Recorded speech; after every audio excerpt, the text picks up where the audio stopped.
Hello दोस्तों, S के electronics work में आपका स्वागत है। दोस्तों कैसे हैं आप सभी? आशा करते हैं आप बहुत अच्छे होंगे। दोस्तों आपने मुझे काफ़ी सारा कमेंट भी किया था और मैंने भी उसको रीड करके मैंने सोचा इस पे वीडियो बनाई जाए। जैसे देखिए मेरे पास एक ये होम थिएटर है।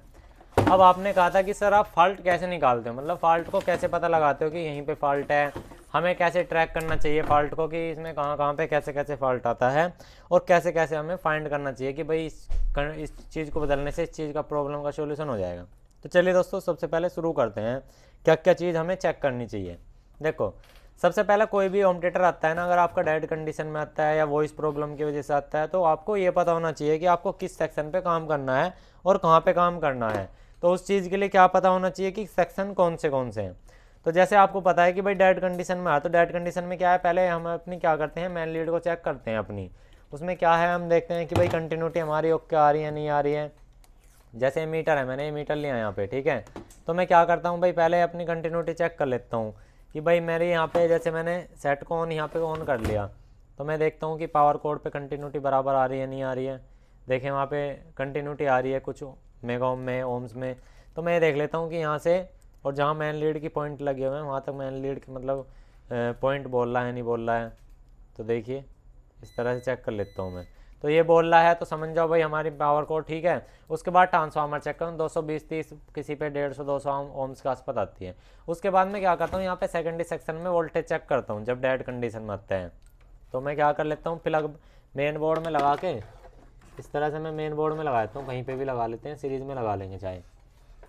तो हम क्या है फिर वहाँ पर अपना मेन वोल्टेज चेक कर लेते हैं जो इसकी हमें दोस्तों वहाँ से मिलती है ट्रांसफार्मर की, ये वाली।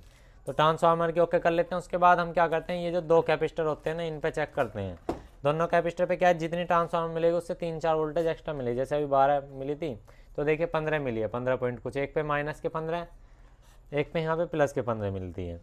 जैसे देखिए ये रही, अगर मैं इसे माइनस यहाँ पे फिक्स रखूँ ना तो यहाँ पे देखिए दोस्तों, अभी देखिए यहाँ प्लस की 15 आएगी तो अगर यहाँ पे माइनस की 15 हो जाएगी तुरंत ही, देखिए माइनस की। तो मैं क्या करता हूँ, दोनों सब कैपेसिटर पे ओके है। फिर मैं उसके बाद क्या करता हूँ, सीधा 8805 पे जाता हूँ। 781050 जो रेगुलेटर, देखिए 15 आ रही है और आउटपुट में देखता हूँ फिर मैं 5 आ रही है नहीं आ रही है। तो देखिए 5 आ रही है। तो इसका फिर मैं क्लियर कर लेता हूँ यहाँ से, मैं इतना मेरा डाउट क्लियर हो जाता है कि भाई हमारा जो सप्लाई सेक्शन है वो इसका बिल्कुल ओके है।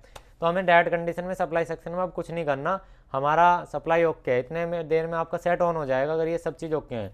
नहीं ऑन हो रहा तो 7805 बदल लो, या इसकी लाइन जो ब्रेक तो नहीं हो रही या इसकी लाइन में कुछ रेजिस्टेंस तो नहीं लग रही, वो चेक कर लेते हैं बस। या हमारा ट्रांसफार्मर चेक कर लेते हैं। तो डेड कंडीशन में तो ये हो जाता है, जब आपका 7805 भी ऑन हो फिर भी वोल्टेज ना आ रही हो, मतलब पैनल पे लाइट ना जल रही हो इस तरह जैसे यहाँ लाइट जलती है, तो आपका पैनल ख़राब हो सकता है या इसकी वायरिंग ख़राब हो सकती है, बस इतना होता है, ठीक है। लेकिन इतनी कंडीशन में आपका सेट ऑन हो जाएगा। फिर आ जाती है साउंड की प्रॉब्लम। तो साउंड की प्रॉब्लम में भी दोस्तों सप्लाई का बहुत ही इंपॉर्टेंट यहाँ पे महत्व है। कैसे, पहले तो दोनों कैपेसिटर पे वोल्टेज सेम होनी चाहिए। अगर वोल्टेज सेम नहीं है तो आपको क्या करना है, आपने कैपेसिटर भी बदल के देख लिए, सोल्डिंग भी हो रही है, तो आपको क्या करना है, ये देखना है इस पर शॉर्टिंग तो नहीं आ रही है, इस पर शॉर्टिंग आ रही है। अगर प्लस वाले पे शॉर्टिंग आ रही है तो आईसी चेक करनी है आपको सारी की सारी। आईसी कैसे चेक करनी है, वही है, देखिए जिससे यहाँ से सेट को बंद किया, अपना क्या करते हैं हम यहाँ पे पहली को छोड़ देते हैं और दूसरी को छोड़ देते हैं, तीसरी को चौथे वाली से अटैच करते हैं ऐसे, मतलब ऐसे शॉर्टिंग चेक करते हैं कोई शॉर्टिंग तो नहीं है। ये देखिए यहाँ पे हमारी क्या होता है 400-500 के आसपास रीडिंग रहती है, ठीक है। अगर हमारी 100-200 आ रही है, बीप आ रहा है, ये कंटिन्यू देखिए अब तो ब्लिंक हो रहा है क्योंकि वहाँ क्या कैपेसिटर चार्ज है उसके साथ। मतलब तीसरी से चौथी और पाँचवीं से चौथी ऐसे आपको चेक करनी है। पहली से और दूसरी से आपको कोई मैटर नहीं है, तीसरी चौथी और पांचवी इन तीनों के बीच में कोई भी शॉर्टिंग नहीं होनी चाहिए। अगर इन तीनों के बीच में कोई सी भी आईसी पे शॉर्टिंग है तो आईसी निकाल दो, तब वोल्टेज चेक करो। तो ये कहने मतलब है जब तक इक्वल वोल्टेज नहीं आएगी आपकी, जब तक आपका दोस्तों समाधान नहीं हो सकता साउंड का। अगर दोनों पे इक्वल वोल्टेज आ रही है और आईसी शॉर्टिंग भी नहीं दिखा रहा, साउंड में प्रॉब्लम फिर भी आ रही है, तो आप ये देखो साउंड में किस चीज़ में प्रॉब्लम है, बेस के अंदर प्रॉब्लम है या आउटपुट के स्पीकरों में प्रॉब्लम है। यहाँ पे जो स्पीकर लगते हैं, अगर आउटपुट के स्पीकर में प्रॉब्लम तो आपको वायर देखना है कहाँ कहाँ पे लगा हुआ है। जैसे यहाँ पे देखिए ये लगा हुआ है, यहाँ लगा हुआ है एक वायर, ये लगा है इसकी पिन नंबर 4 से, यानी कि एक आईसी ये है, और एक वायर लगा हुआ है, ये देख सकते हैं यहाँ पे, ये देखिए ये लगा हुआ वाइट वाला, ये इसकी पिन नंबर 4 में यहाँ पे लगा हुआ है। तो एक आईसी ये है, एक आईसी है। फिर आपको देखना है कि भाई कौन सी साइड में दिक्कत आ रही है। इधर की साइड दिक्कत आ रही है तो वाइट वाले पे जो आईसी लग रही है वो बदलनी है, इधर की साइड दिक्कत है तो इधर की आईसी बदलनी है। आपने आईसी बदल ली, आपने सब कुछ बदल के देख लिया, आपकी वॉइस में फिर भी दिक्कत आ रही है। तो आपको करना क्या है, यहाँ पे फ्रंट साइड पे ये वॉल्यूम होते हैं 2 टोन, ये बेस का और मेन वॉल्यूम का, तो आपको ये बदल लेने हैं, आपकी वॉइस की प्रॉब्लम खत्म हो जाएगी। फिर भी आपको लग रहा है वॉइस में कोई ना कोई डिस्टोर्शन है या कोई दिक्कत है, तो आपको ये कार्ड चेंज करके देख लेना है, आपके प्रॉब्लम का सोल्यूशन हो जाएगा। अगर वायरिंग बिल्कुल ओके है, वायरिंग की वीडियो हमने बना रखी है। तो दोस्तों ये तो हो गया दूसरा हमारा साउंड की प्रॉब्लम। अब क्या है, बहुत से कहते हैं भाई चलता चलता हमारा साउंड बंद हो जाता है या बेस की दिक्कत करने लगा, तो वो कैसे ठीक करेंगे, ठीक है। तो ये जो बंद होने की समस्या है, चलते चलते बेस में कोई दिक्कत आ जाने की समस्या किस वजह से होती है, मैं बताता हूँ। ये जो हमारे यहाँ पे दोस्तों प्लस वोल्टेज और माइनस वोल्टेज के जो कैपेसिटर लगते हैं ना, देखिए पास से देखिए, ये जो 2 कैपेसिटर हैं, ये या तो ये दोस्तों इनकी ड्राई सोल्डिंग हो रही हो, या इनमें से दोस्तों कोई सा कैपेसिटर वीक हो चुका हो, और या दोस्तों ये जो ट्रांसफार्मर के यहाँ पे जो जॉइंट लगे होते हैं ना, यहाँ पे यहाँ जो कनेक्शन लीड होती है, ये आपके ख़राब हो गए, तो आपको यहाँ से जॉइंट अच्छे से लगा देना है और कैपेसिटर की सोल्डिंग दोबारा कर देनी है, प्रॉब्लम सॉल्व हो जाएगी।